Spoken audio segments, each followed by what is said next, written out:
One second, you're soaring through the crisp, clear sky, everything going according to plan. The next, the wind shifts, and suddenly you're plummeting towards treetops at over 90 miles an hour. In today's video, we'll dive into the incredible stories of the 7 luckiest people who survived falling from the sky. Viewer discretion is advised. It was September 29, 2016, and the French Alps were as breathtaking as ever. The sky was clear, and the towering peaks of Chamonix stood firm against the horizon. Eric Dos Santos, an experienced base jumper with over 70 jumps under his belt, stood at the edge of a mountain. His wingsuit, designed for gliding through the air, clung tightly to him, ready for another thrilling adventure. As he peered over the edge, he was no stranger to the exhilaration of these heights, nor to the dangers that came with them. With a deep breath, Eric pushed off from the cliff, feeling the immediate rush of air as he sliced through the sky. The wind tugged at his suit, but everything seemed perfect at first. He skillfully maneuvered through the valley, speeding above the trees. The sense of freedom was exhilarating, but it didn't last long. Suddenly, without warning, his speed began to falter. He realized he was losing altitude faster than he should. Before he could react, Eric found himself dangerously close to the treetops. There was no time to adjust his course. The crash was brutal. Eric hit a tree at over 90 miles per hour, the impact snapping the top of the tree like a twig. The force of the collision sent him plummeting another 20 feet to the forest floor. He hit the ground hard, and everything went silent. For over 3 hours, Eric lay on the forest floor, broken and barely conscious. His body was a mess. 3 ribs broken, his shoulder and collarbone fractured, and his liver lacerated from the impact. His scalp was torn, and his head trauma left him dazed and unsure of what had just happened. The debris from his crash stretched for nearly 300 meters. A trail of destruction that mirrored the damage done to his body. Help didn't arrive quickly. It wasn't until some trail workers out by chance heard his faint calls for help and rushed to his side. By then, Eric was on the brink of collapse, but his will to survive remained strong. He woke up later in Annecy Hospital, his memory of the crash hazy, but his injuries all too real. Though he was battered and broken, there was one thing Eric knew for sure. This wasn't the end for him. Even as he lay in recovery, his love for extreme sports hadn't been shaken. And who would expect how you tie your shoes to be the thing that could nearly kill you? In November 2021, 35-year-old Jordan Hatmaker prepared for a routine skydive over Suffolk, Virginia. It was her second jump of the day, and she was 10 jumps away from securing her skydiving license. However, this dive was anything but routine. As she fell from 13,500 feet and reached the crucial point to pull her parachute at 4,000 feet, she immediately knew something was wrong. The pilot chute, which is supposed to deploy first and trigger the release of the main parachute, wrapped around her leg in a dreaded malfunction known as a horseshoe. Instead of slowing her descent, the malfunction caused her to spin out of control, plummeting toward the earth at around 70 miles per hour. Despite the terrifying speed and the chaotic whirl of the sky, Jordan felt a strange sense of calm as she tried to think through the situation. Her training had prepared her for emergency responses, but nothing quite like this. Desperately, she tried to free her leg by attempting to remove her shoe, only to realize she had double knotted the laces, a decision made to prevent it from flying off during her fall. In what felt like an eternity, but lasted only seconds, Jordan's reserve parachute automatically deployed, yanking her upwards for a brief moment of stability. She managed to steer herself away from a runway directly below, but another disaster was already in motion. Her main parachute, which had finally dislodged, inflated at the worst possible time. Now, with both parachutes working against each other, Jordan found herself in a down plane, where 2 parachutes pull apart and accelerate the fall rather than slow it. Even in this spiral of chaos, Jordan never believed she was going to die. As the ground raced toward her, she braced herself for the inevitable impact, thinking she might break a leg at worst. However, the reality was much more severe. Jordan crash-landed in an open field several football fields away from her intended landing zone. She lay motionless, feeling the sharp pain in her pelvis and the terrifying numbness creeping through her lower body. Within moments, other skydivers rushed to her aid and paramedics were called. Although Jordan remained conscious, the pain was excruciating. Paramedics carefully placed her onto a backboard before airlifting her to Centara Norfolk General Hospital, where she was sedated and admitted to the ICU. Her injuries were extensive: multiple broken vertebrae, a crushed spinal cord, and a broken tibia in her left leg. Over the next few months, Jordan underwent multiple surgeries and intensive rehabilitation. Her positive attitude and determination were key to her recovery. Astonishingly, within 3 months of the accident, Jordan was walking again and even returned to skydiving a year later. Though she still faces challenges from the injuries, her resolve to live life to the fullest remains unshaken. Falling from the sky with parachutes is terrifying enough, but imagine plummeting from 33,000 feet with no parachute at all. On January 26, 1972, Vesna Volovic, a flight attendant on JAT Airlines, experienced an event no one could imagine surviving. Mid-flight, as the aircraft soared over the snowy mountains of Czechoslovakia, a suspected bomb exploded, ripping the plane apart.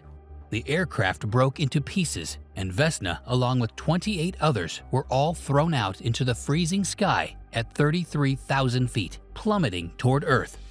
What makes Vesna's story extraordinary is not just the fall, but how she survived. Trapped inside a food cart in the rear of the aircraft, she plunged into the snow-covered mountains. The snow acted like a cushion, significantly softening the impact. It was a scene of complete devastation. Debris scattered across the terrain, all passengers and crew presumed dead, except for Vesna. Found by a villager who had once trained as a medic, Vesna was unconscious, her body broken in multiple places.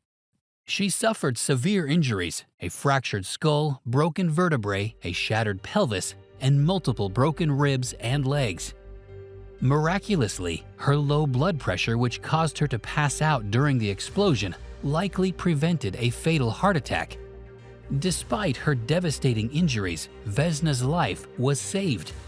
After extensive surgeries and months of recovery, she defied all odds and regained the ability to walk.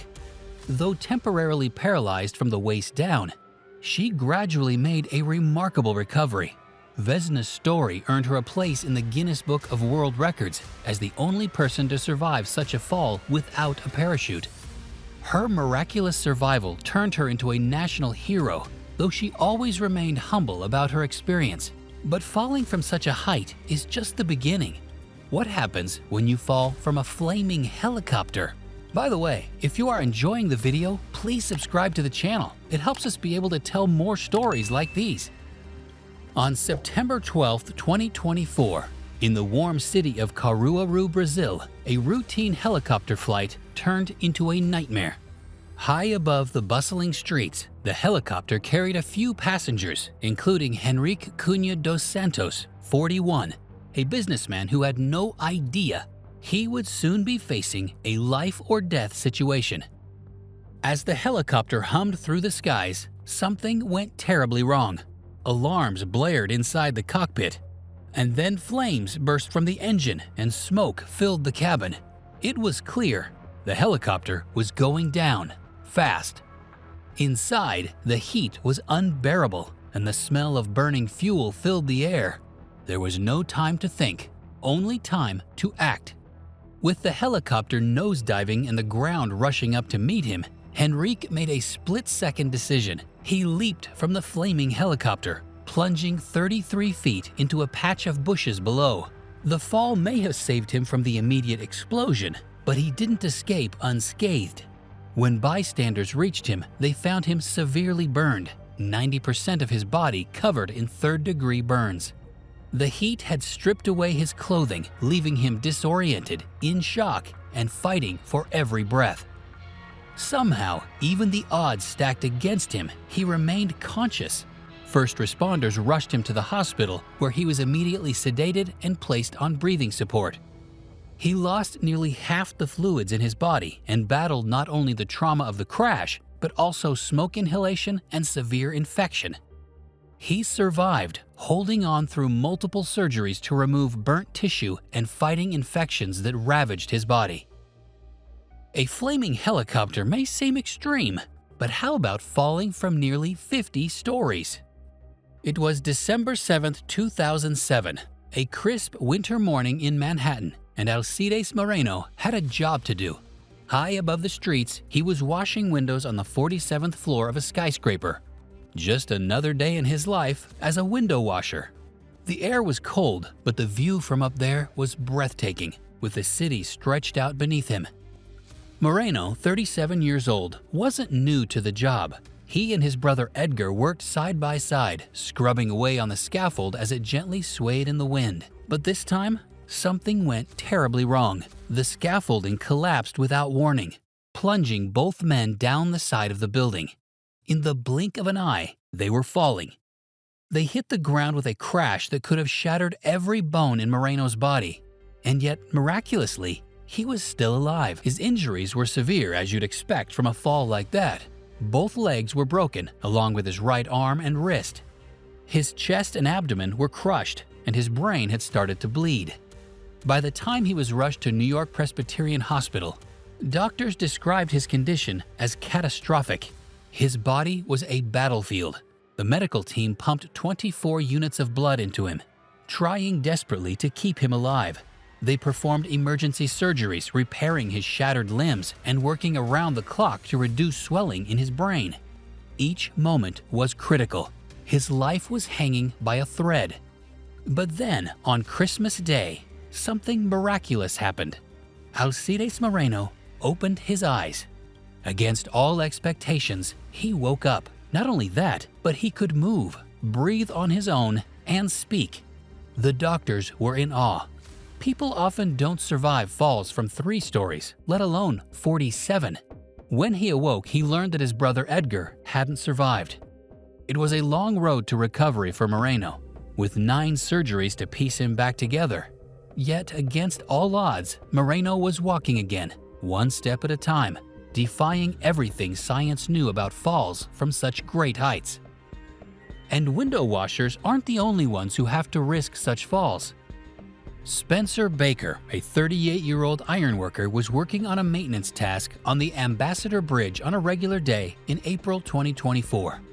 Married with a 4-month-old daughter, Spencer was used to the high-risk work on the bridge, confident in his routine and experience.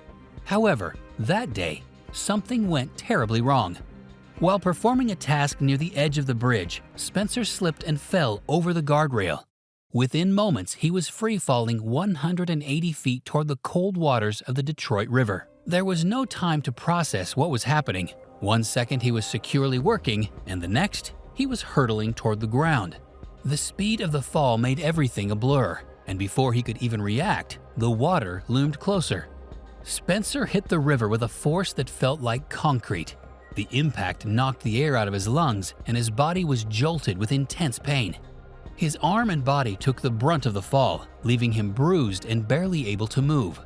For a moment, Spencer feared the worst, wondering if he would survive this nightmare.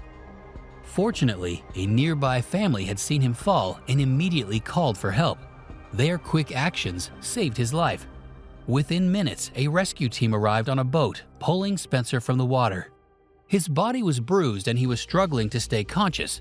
The cold water had begun to take its toll, but he was alive. As they rushed him to the hospital, Spencer's body was racked with pain from the fall. His arm was badly injured and his bruises covered most of his body.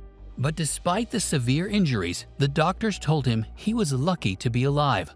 Falling from such a height, many people don't survive. Spencer's family, his fiancée and young daughter, waited anxiously as he recovered. While the road to healing would be long, Spencer knew that he had been given a second chance despite his fall from 150 feet. But will it be possible in the case of falling from the cliff edge? It was a calm afternoon on September 10, 2024. The rugged beauty of Racehorse Falls, Washington, was the perfect escape for one adventurer. Located in the wilderness just over 100 miles north of Seattle, this remote waterfall is nestled deep in the woods, offering serene trails and striking cliff edges. A young woman who was 25 years old, fit and confident in her hiking skills, had ventured out to Racehorse Falls, ready for a day of exploring the stunning terrain. But as she neared the edge of the cliff, things took a terrible turn. In a moment of distraction, she lost her footing on the slick rocks, sending her tumbling down the sheer cliffside. She first plummeted 50 to 60 feet and then tumbled another 100 feet down a slippery rock slope. The force of the fall was devastating. She hit rocks, trees, and jagged edges on her way down. When she finally came to a stop at the bottom, her body was battered and broken. The rescue operation was intense. Firefighters from Whatcom County were quickly on the scene, facing the challenge of a high-angle rescue in a remote location with no easy access.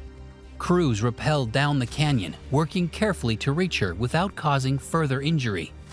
She was stabilized, placed into a wheeled litter, and carried out through the rugged terrain to a nearby medic unit from Bellingham Fire Department. The woman had suffered serious injuries, including fractures, deep cuts, and trauma from the long fall. She was in critical condition, but alive. After being transported to a local hospital, she was later moved to a specialized facility in Seattle for further treatment. So who do you think was the luckiest out of all these? Let us know in the comments. See ya!